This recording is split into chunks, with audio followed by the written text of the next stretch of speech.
நீங்கள் கடிகாரங்களை எத்தனை முறை பார்த்துருப்பீங்க? அது நாளும் சுற்றிக்கிட்டு இருக்கும். ஒரு நிமிஷம் நின்று போகாது. ஆனால் ஒரு நாள் அந்த கடிகாரம் பேச ஆரம்பித்தா என்ன செய்வீங்க? அதுவும் உங்கள் பெயரை அழைச்சி கொண்டே பேசினா என்ன பண்ணுவீங்க? அந்த ஒலி சும்மா கடிகார ஒலி இல்லை, ஒரு மறைஞ்ச உயிரோட சத்தம். இந்த கதையை கேளுங்க, உங்களுக்கு இதுவரை கேட்டதிலே வித்தியாசமான உண்மை தெரியும். This video is sponsored by EduQuest. The struggle to find courses that truly speak your language, it's finally over. Welcome to EduQuest, where learning is made just for you. At EduQuest, we bring you a wide range of online courses, from career building programs to skill boosting masterclasses, all in your regional language. Because we believe language should never be a barrier to success. Our courses are tailor-made after understanding what today's learners really need. So why wait? Start learning the smarter, simpler way only with EduQuest. Visit eduquest.courses and explore your next course today. And hey, don't miss out on our exciting offers and promotions.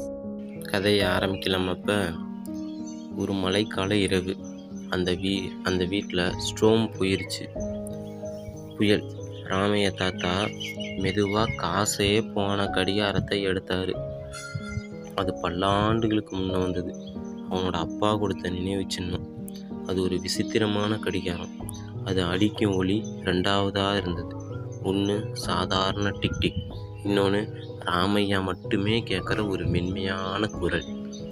நான் இங்கேயே இருக்கிறேன், உன்னை மறக்கலை. ராமையா அதுக்கு பழகிட்டாரு, அதை கேட்டு அந்த குரலை.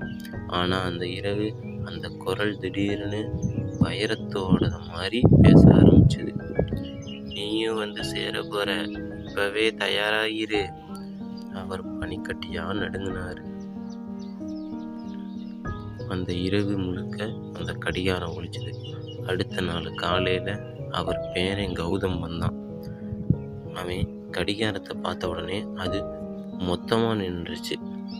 கௌதம் அதை பிடித்தான், சற்றும் பயம் இல்லாமல்.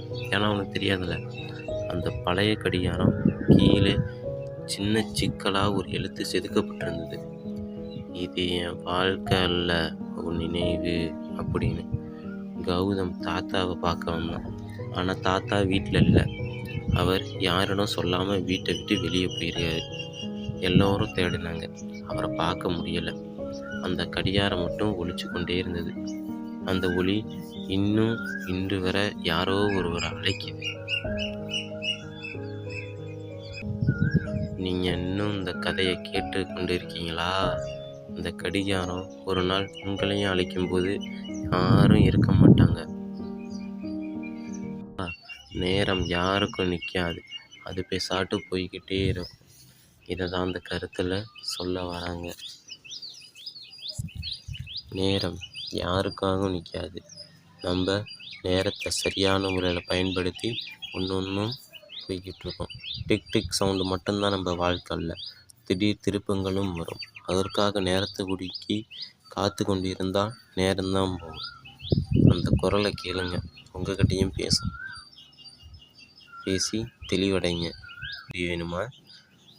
வேணும்னா கமெண்டில் சொல்லுங்கள்.